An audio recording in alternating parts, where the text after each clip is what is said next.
Let us pray. In the name of the Father, the Son, and the Holy Ghost. Amen. We welcome you all to this online service dated 23 August 2020. Please join in the song. I will enter his gates with thanksgiving in my heart. I will enter his courts with praise. I will say, this is the day that the Lord has made. I will rejoice, and he has made me glad. He has made me glad. He has made me glad. I will rejoice, for he has made me glad.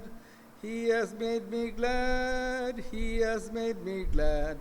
I will rejoice, for he has made me glad. Please join in the prayer on page 1. Let us worship God. God is spirit, and those who worship him must worship in spirit and truth. Grace to you and peace from God our Father and the Lord Jesus Christ. This is the day that the Lord has made. Let us rejoice and be glad in it. Grace, mercy, and peace will be with us from God the Father and from Jesus Christ, the Father's Son, in truth and love. Let everyone who is thirsty come. Let anyone who wishes take the water of life as a gift. The Lord is near to all who call on him, in truth. Let us humbly confess our sins. Page 11, bottom prayer. Gracious God, we have sinned against you in thought, word, and deed. We have not loved you with all our hearts. We have not loved our neighbors as ourselves. Have mercy upon us. We ask you, cleanse us from our sins and help us to overcome our faults through Jesus Christ our Lord. Amen. Now the Bible portion will be read to us. The given reading from the chapter John 3, verses 1 to 8. It's John 3, verses 1 to 8. Now there was a Pharisee, a man named Nicodemus, who was a member of Jewish ruling council. He came to Jesus at night and said, Rabbi, we know that you are the teacher who came from God, for no one could perform the sign you are doing if God were not with you. Jesus replied, Very truly I tell you, no one can see the kingdom of God unless they are born again. How can someone be born again when they are old? Nicodemus asked. Surely they cannot enter a second time into their mother's womb to be born. Jesus answered, Very truly I tell you, no one can enter the kingdom of God unless they are born of water and the Spirit. Flesh gives birth to flesh, but Spirit, it gives birth to spirit. You should not be surprised at my saying, You must be born again. The wind blows wherever it pleases. You hear the sound, but you cannot tell where it comes from or where it goes. So it is with everyone born of the Spirit. Praise the Lord.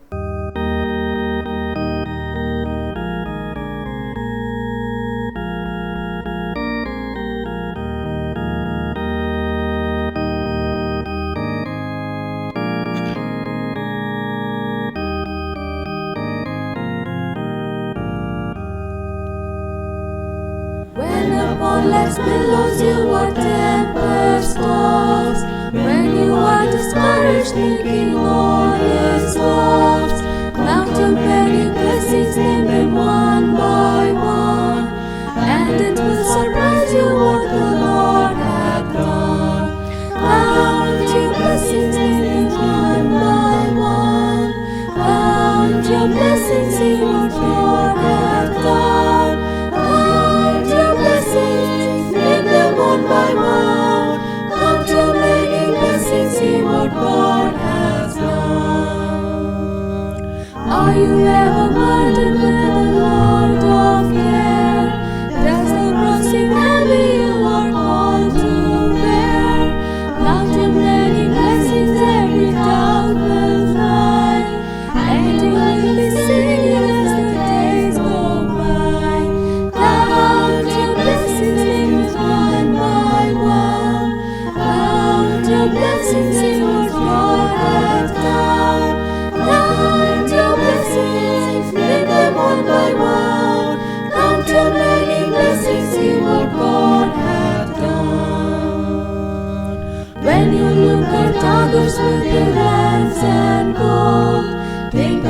has promised you His wealth unfold. Count your many blessings money cannot buy. Your reward in heaven or your home on high. Count your blessings in His one by one. Count your blessings in what God has done. Count your blessings, give them one by one. Count your many blessings, see what God hath done. So amid the conflict, whether great or small, do not be discouraged, God is over all. Count your many blessings, angels will attend. Heaven comfort give you to your journey's end. Count your blessings, living one by one. Count your blessings, see what God hath done. Count your blessings, give them one by one. Count your many blessings, see what God hath done. Today's speaker is Mrs. Lindsay Weslin. She'll be speaking on the subject baptism as a sacrament. Praise be to God. It gives me immense pleasure to be in the house of God and also to meditate on the word of God along with you. So today the topic given was baptism as a sacrament. I've made a small alteration to the topic as I wanted to give more focus on, little more focus on the Holy Spirit's aspects as well. So the topic today would be reborn, being reborn by water and the Spirit. So for today's scripture, we will take one scripture as a base scripture and then we'll go on with the other scriptures. And the base scripture, I've taken it from as it was the Bible reading, I've taken it from John chapter 3 verses 3 to 5. So the context here is that there's a Pharisee named Nicodemus, and he is coming to Jesus at night and he is initiating a conversation with Jesus. And there goes as the the conversation goes on, Jesus goes on to say that a man can enter the kingdom of God only if he is reborn or if he is born again. And this obviously raises a question in Nicodemus' heart, and he again asks how a man can be reborn. If a man is reborn, it's very obvious that if a man is reborn, it's difficult for him to be born again. So this obviously, even if we were in that situation, we would have asked that question. And Jesus, in verse 5, he says that, Jesus answered, I tell you the truth, no one can enter the kingdom of God unless he is born of water and the Spirit. And I'm reading from New International Version, the NIV version of the Bible. So, in this verse, Jesus says that no one can enter the kingdom of God if he is not born again by water and the Spirit. It is not only water, but also by the Spirit. And in this verse, we see that it's like Jesus giving a ticket to heaven. Okay, if you are born of water and the Spirit, then it's evident that you can enter the kingdom of God. So by means of being born by water, we know that it's basically baptism that that Jesus is referring here to. So we all know what is baptism, right? The general ceremonial thing, what we do is we will immerse a person, or the pastor will immerse a person inside the water, and when he comes, he will come out and he will wear new clothes and enter into the church. And it was tradition that people who started believing in Christ and started living their life for Christ, they were initially, the first step into Christ, into living into Christ, was baptism. And then they were added into the church. That was the basic tradition that went on in the New Testament. And I would say that baptism was the first step into Christ. And let's read what the Bible says about baptism. And we can go on reading Romans chapter 6, verse 4.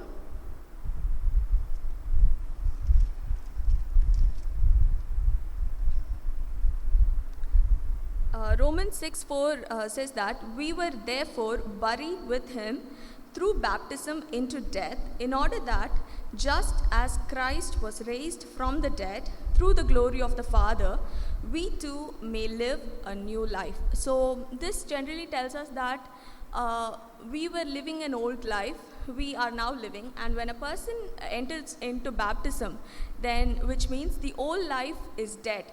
We are going to die for our old sins and the old life, and then symbolically tells us that we are entering into a new life.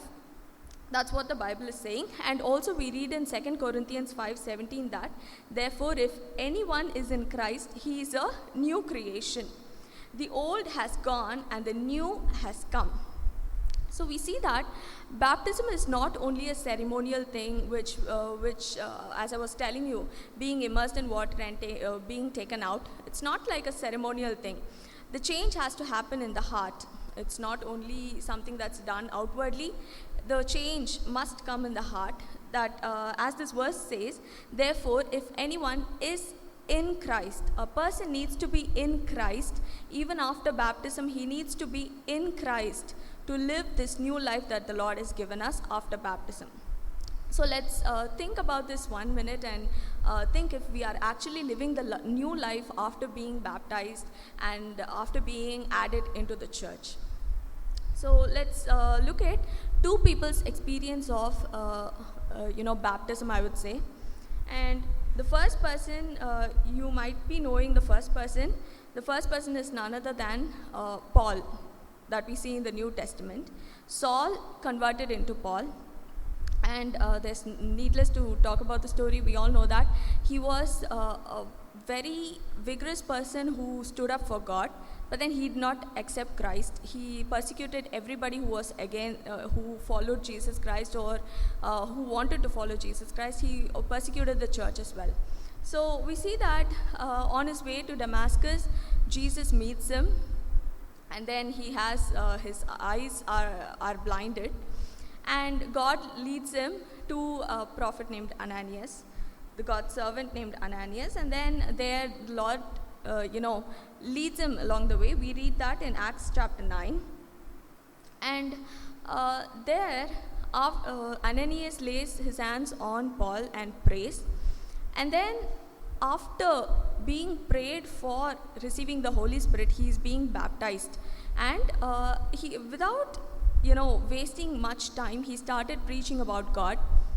He started telling everybody about Jesus Christ, and we see that he has a changed life from the time he was baptized. Here the thing is, Paul actually was a very vigorous person before knowing Christ, but after knowing Christ, that change was very immediate, like this. After meeting Christ, he couldn't go back to his old ways. He couldn't tell his heart that no, the person who spoke to me was not Jesus. No, it was very evident. He was very sure that it was Jesus who met him, and he gave his life and sacrificed his life completely for Christ. So that's what we are seeing. So after baptism, or after he accepts Jesus in his life, he becomes a completely changed person. And we can see another person like this. I would like to talk about an Ethiopian who is mentioned in Acts chapter 8. The name is not actually mentioned in the Bible. He just tells us that he was a eunuch, like a personal assistant to the queen of Ethiopia named Candace. So if we look at the background of this Ethiopian, he might have been a person who was yearning in his heart to know God, and he is coming to Jerusalem to worship God in the temple. From Gaza, which should be in Africa, I guess. So he's coming to Jerusalem to visit the church, and then as he was on his way back to his country, to Gaza, the Lord is looking at him. The Lord is looking at his heart. And at the same time, Philip, one of the disciples of God, of Jesus Christ, is preaching somewhere else. And the Holy Spirit has been telling in his heart to go and meet with this Ethiopian as he was traveling in the chariot. Can you imagine, traveling to one place to another? How many of us read the Bible or read something related to Christ yearning for Christ, and you feel like you want to know more about Christ, not wasting much of your time. We don't do that. But this Ethiopian, from the way he does things, we can see that he's been a very curious person to know Christ, and he's been some kind of a very the eyes of the Lord actually fell on him. So this person, he on his way back, can you imagine, he must have been very tired on his way to Jerusalem from Gaza, and even on his way back to the chariot, in the chariot, he's actually meditating the word of God. He has been reading Isaiah. So shall we take a look at that, the few verses in that chapter? I'll read from Acts 8, verses 26 to the following verses. So as he was traveling in the chariot, he is reading these verses. I'm reading from verse 32. The eunuch was reading his passage of scripture. He was led like a sheep to the slaughter, and a lamb before the shearer is silent. So he did not open his mouth. In his humiliation, he was deprived of justice. Who can speak of his descendants? For his life was taken from this earth. This particular verses talks about Jesus, which has been prophesied by the prophet Isaiah. So this person, at that time, I'm pretty sure that there was no mobile devices to say who Jesus was and to proclaim his name just like that. So as he was reading these verses, he did not know who this sheep was, who this person was. And Philip, as being guided by the Holy Spirit, he catches up with the chariot, and as he's giving a look at into the chariot, he's seeing the eunuch reading the portion of Isaiah. And Philip is generally asking him a question if he understands what he is reading. Yeah.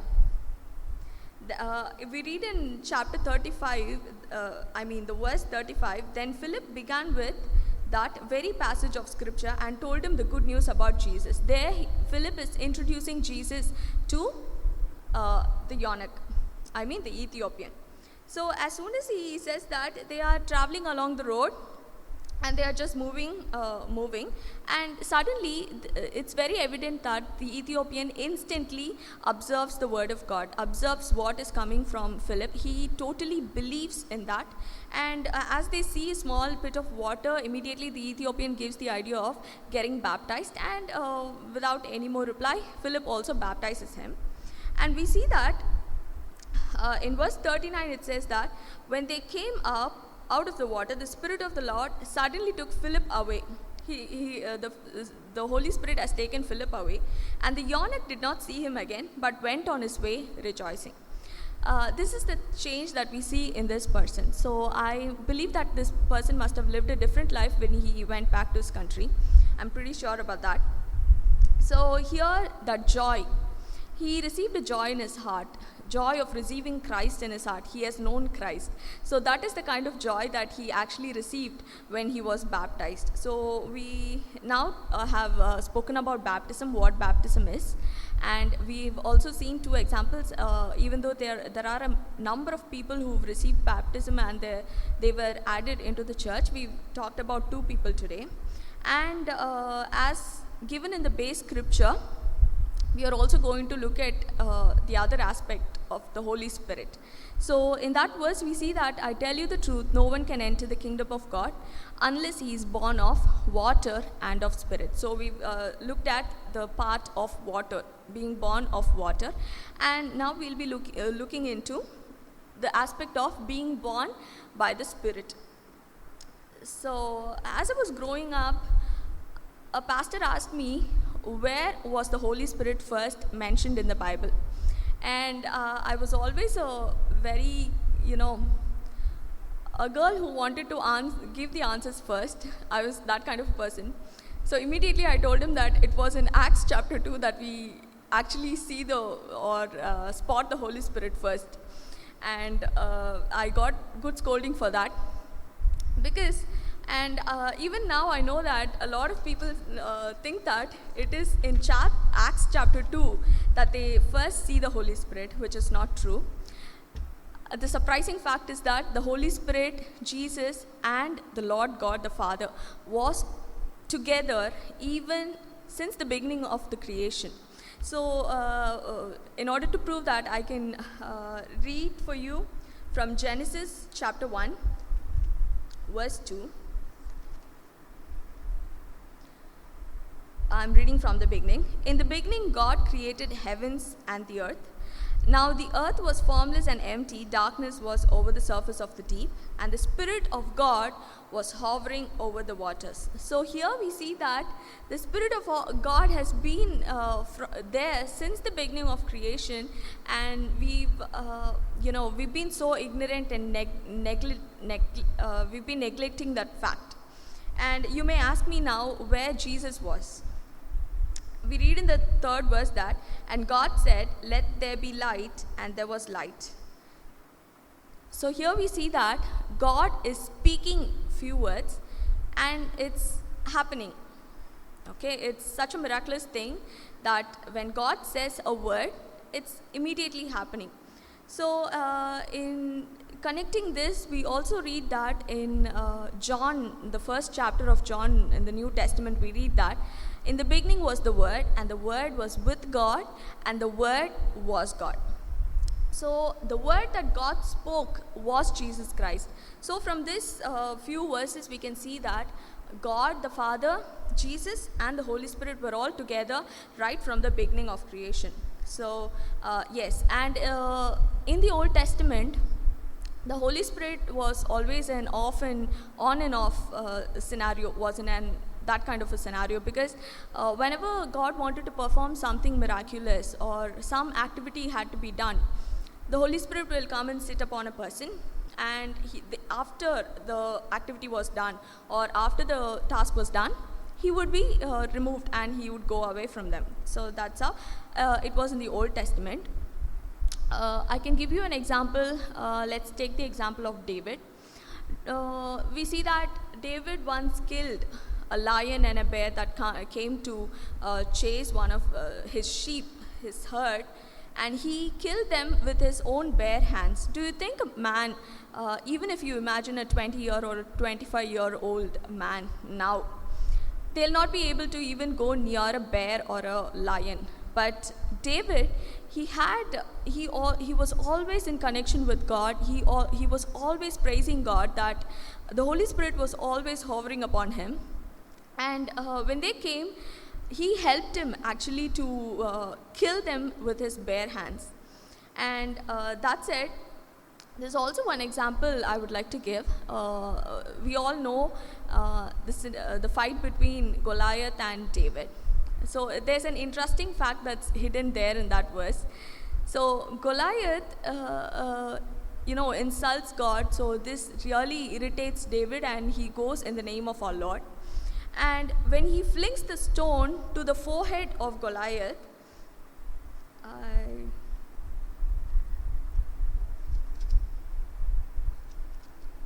I'm reading from 1 Samuel chapter 17, verse 49.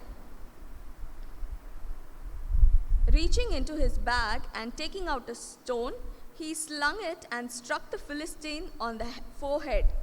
The stone sank into his forehead and he fell face down on the ground. This is a very different scenario. You see David flinging a stone on, targeting Goliath's forehead. And what happens when a stone has been hit on our forehead? In what direction will we fall? Obviously backward, right? When something comes and hits us on the front, where do we fall? On the backside. But what we read in the Bible is I don't know, it's something supernatural. He is falling to his face down to the ground. I've never given so much focus to this verse before, and when I read it, I was so surprised. He is falling to his face down. So we see that it was not David's own strength that this happened. It was completely the Holy Spirit who was working behind him and through him, that something extraordinary, something that cannot be explained happened there. So this is how the Holy Spirit has been working in the Old Testament. And in the New Testament, we as the New Testament people, we have been given the Holy Spirit by Jesus by asking the Father in heaven. And He's been given to us to be with us forever as a free gift to us. We see that when Jesus was ascending to heaven, He tells the disciples, He advises the disciples to stay in one place and receive the Holy Spirit only after that to go on preaching. So we see that after Jesus was taken up to heaven, it was the Holy Spirit that's been leading the entire people towards heaven. And let us see some of the benefits that we receive when we receive the Holy Spirit that's given in the Bible. The first point is that when the Holy Spirit is given to us, or when we receive the Holy Spirit, we will be strengthened, or we will become bold. We can read about that in Acts chapter 1, verse 8.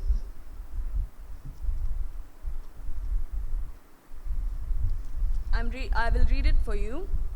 So the verse says that, "But you will receive power when the Holy Spirit comes on you, and you will be my witnesses in Jerusalem and in all Judea, Samaria, and to the ends of the earth." So we see that when the Holy Spirit comes upon us, the first point is we'll be strengthened and we will receive power. And this power is not given just to go and punch anybody, or to initiate a fight with anybody thinking that we are so strong. It's not for that.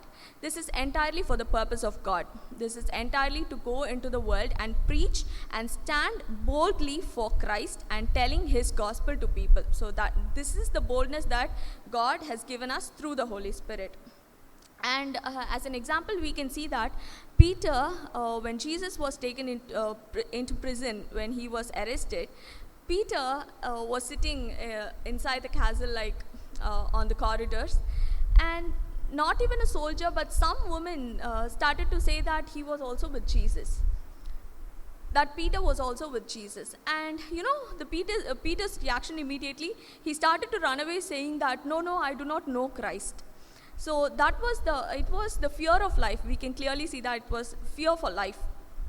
And he ran away from that place cursing Christ even. And the same Peter, after Jesus was ascended to heaven, and then he after receiving the Holy Spirit, you should see his reaction in Acts in the following chapters, chapter 2. After receiving the Holy Spirit, a special kind of power comes upon him, and he starts speaking among a big crowd, saying that you have killed Christ, and you need to repent and come to Christ. And that's the gospel that he is saying there. So we see, after receiving the Holy Spirit, we see a person from being a very cowardly person to a very strong and bold person for Christ. And so he is one example of being strengthened by the Holy Spirit. And we have a lot of other examples as well. People who, boldly gave their lives for Christ, who were ready to sacrifice and give away their lives for Christ. And the second point is that the Holy Spirit, why was He given to us? He is the one who leads us. Sometimes we think that we are living our own lives, but that is actually not true. We need to be led by the Holy Spirit. That is the pure reason why Jesus has given the Holy Spirit to us. So if we read in John chapter 16, verse 13, we read that Jesus is saying this verse himself. So, "But when He, the Spirit of truth, comes, He will guide you into all truth. He will not speak on His own. He will speak only what He hears, and He will tell you what is yet to come." So we read that the Lord leads us or guides us. He leads us. The first point is He leads us into truth. And what is truth? In another verse, the Bible says that the truth is the Word of God. Truth equals the Word of God. So He is going to lead us into the truth, into the Word of God, into all that the Lord has spoken to us. Okay, and another verse says that He does not speak anything of His own. He is going to actually tell us what Jesus has been telling us. what Jesus has been teaching us, He will remind all those things to us and then leading us into the Word. So that's how the Bible says. The first point is the Holy Spirit has been given to us to lead us into all truth. And the second point is that He will teach us all things. And for that I've taken the verse, John 14, verse 26. Let's have a read at that verse. So there we read that, "But the Counselor, the Holy Spirit, whom the Father will send in my name, will teach you all things and will remind you of everything I have said to you." So Jesus himself is telling his disciples that when the Holy Spirit comes, he's going to remind us of all the verses, all the things that Jesus has spoken, and then leading us into that. Okay. So when I was a kid, I've gone through this verse.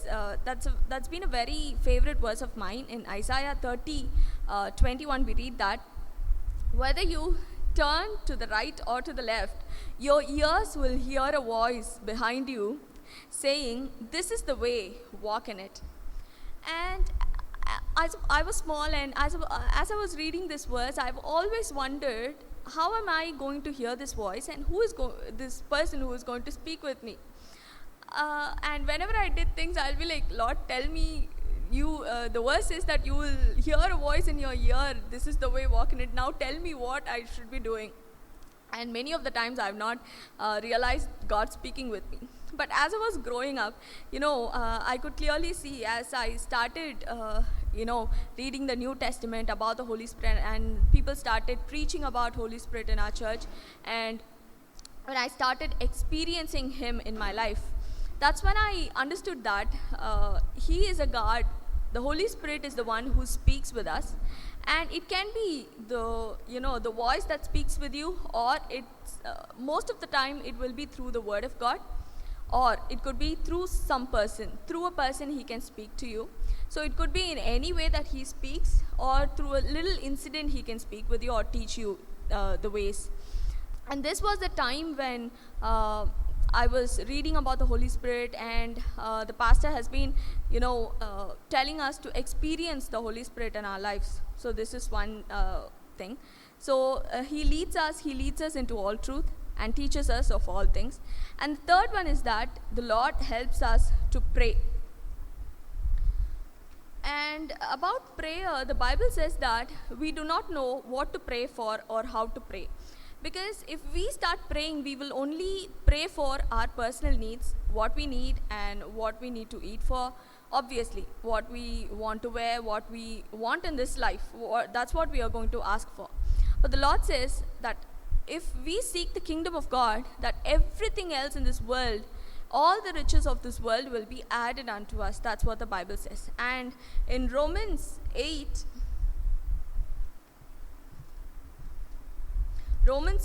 verse 26 and 27, I'll read it for you. "In the same way, the Spirit helps us." In the same way, the Spirit helps.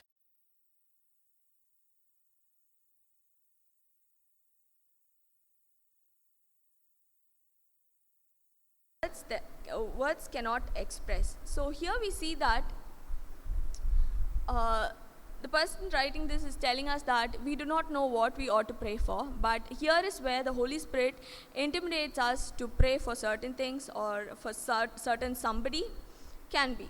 So in verse 27 we read that, "And He who searches our hearts knows the mind of the Spirit, because the Spirit intercedes for the saints in accordance with God's will."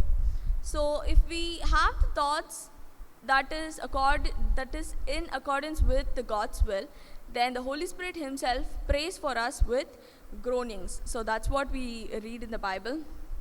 So the Holy Spirit, as we were discussing, when we receive the Holy Spirit, the first point is that we will be strengthened. We will receive power from God. That power has been given to us to preach the Word of God and to live this life strongly and boldly for Christ. And the second point was He leads us. The Holy Spirit leads us. He leads us actually in our daily lives. He leads us into all truth, and he teaches us of all the things that Jesus has taught us.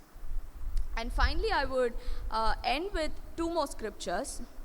So many of the people, when I see, they do not talk much of the Holy Spirit, but they are very much into Christ. I can see that they know Christ, and they come regularly to church and all that. They engage in all the activities in church. But when we start the conversation, or when we start the topic of the Holy Spirit, they would probably say that they do not know the Holy Spirit.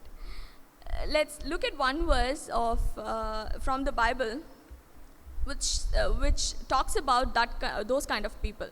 So we can read that in Romans 8, verse 9. I will read the second part of it, and I'll read from the beginning. You, however, are controlled not by the sinful nature, but by the Spirit. Here it says that we are controlled not by nature, but by the Spirit. It says that we need to be controlled by the Spirit if we are in Christ, and if the Spirit of God lives in you. And if anyone does not have the Spirit of Christ, he does not belong to Christ. We may think that even not knowing the Holy Spirit, we can enjoy and live in this life. No, that's not the truth. The Bible says that if we do not know the Holy Spirit, which equals to we do not belong to Christ.